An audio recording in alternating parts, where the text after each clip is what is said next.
Assalamualaikum warahmatullahi wabarakatuh. Halo teman-teman, jumpa lagi dengan saya Desti Pertiwi. Kali ini kita akan melanjutkan tentang pembahasan materi kisi-kisi soal tes CAT PPIH. Sebelumnya yang belum subscribe, jangan lupa subscribe dulu ya. Yuk langsung aja kita bahas materi seputar kisi-kisi soal tes CAT PPIH. Yang pertama yaitu tentang penanganan koper yang hilang. Jika koper jemaah belum ditemukan akibat kloter pecah, maka petugas harus berkoordinasi dengan ketua kloter untuk mencarinya di hotel lain tempat rombongan tersebut menginap. Yang kedua, tentang standar wilayah akomodasi. Standar wilayah akomodasi itu meliputi kemudahan akses ke Masjidil Haram untuk jemaah di Mekah dan Masjid Nabawi untuk jemaah di Madinah. Yang ketiga, tentang pemantauan fasilitas hotel. Petugas akomodasi bertugas memantau ketersediaan air dan jaringan listrik di hotel. Yang keempat, tentang pengertian ifadah. Ifadah adalah surat keterangan dari instansi berwenang di Madinah yang menunjukkan kemampuan penyedia akomodasi melayani jemaah sesuai standar, termasuk menyediakan kamar tidur. Yang kelima, tentang metode retort.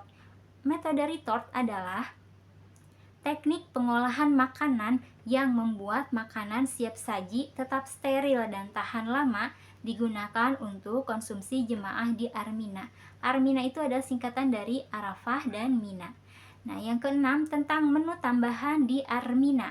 Sebagai pengganti serat, ketika terbatasnya sayuran, menu tambahan berupa puding disediakan pada makan malam di Armina.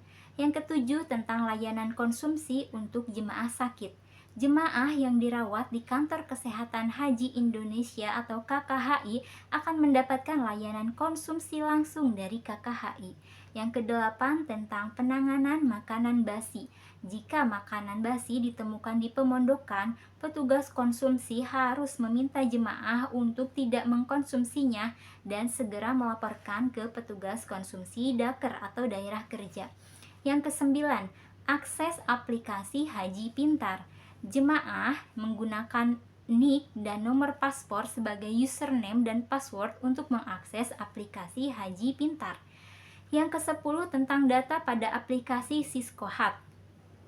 Informasi jemaah dapat dicari di aplikasi Siskohat menggunakan data seperti nama dan nomor paspor, namun tidak menggunakan kode pos. Yang ke-11, tentang verifikasi pendaftaran jemaah.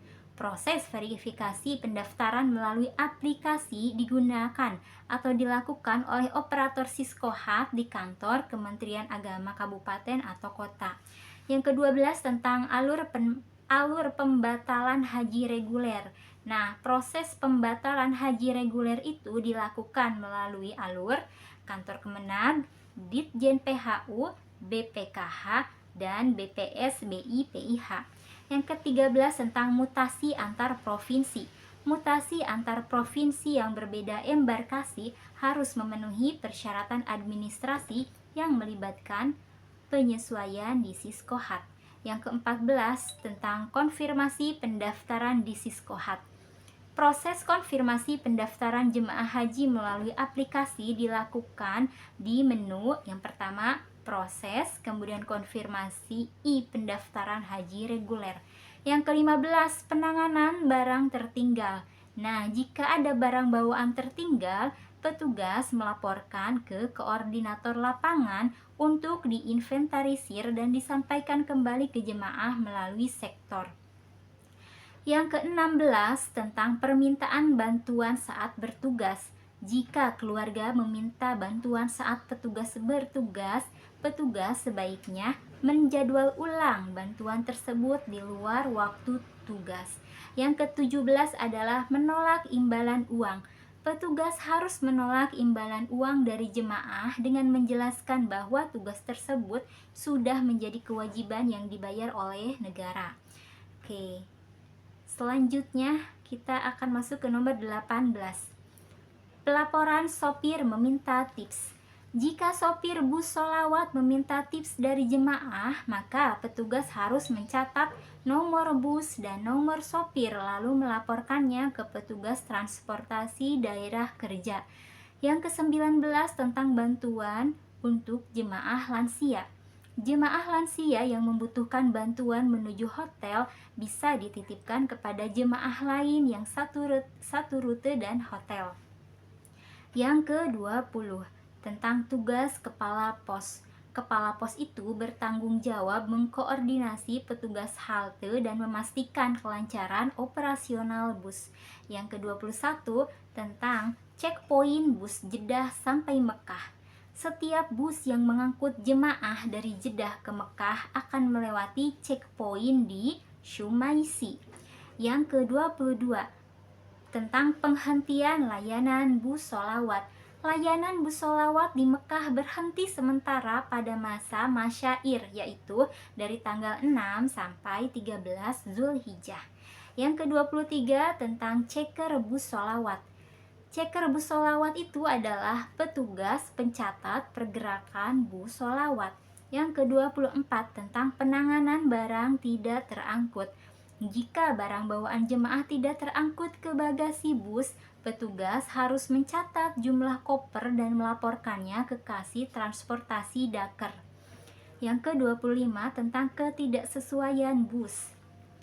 Nah, jika bus tidak sesuai spesifikasi, maka petugas harus mencatat nama perusahaan dan melaporkannya ke Kasih Transportasi Dakar sebelum keberangkatan. Yang ke-26, terminal bus sholawat. Terminal bus sholawat yang digunakan itu meliputi Shib Amir, Ajiyad, Bab Ali, dan Jamarot. Ke-27, transportasi masyair. Nah, transportasi yang digunakan untuk jemaah selama Arafah, Muzdalifah, Mina hingga kembali ke hotel disebut dengan transportasi masyair. Nah, selanjutnya yang ke-28, jarak layanan bus sholawat. Negara pengirim jamaah wajib menyediakan bus sholawat jika hotel berjarak lebih dari 2000 meter. Oke, nomor 29, biaya konsumsi akibat keterlambatan penerbangan. Jika kepulangan jemaah tertunda karena masalah teknis penerbangan, maka biaya konsumsi selama di pemondokan akan ditanggung oleh maskapai penerbangan. Yang terakhir itu yang ke-30, tentang layanan konsumsi selamat datang. Jemaah haji yang tiba di pemondokan Mekah akan menerima konsumsi selamat datang maksimal pada pukul 24.00 waktu Arab Saudi. Ya, demikian teman-teman pembahasan tentang materi kisi-kisi soal tes CATS. Semoga bermanfaat. Wassalamualaikum warahmatullahi wabarakatuh.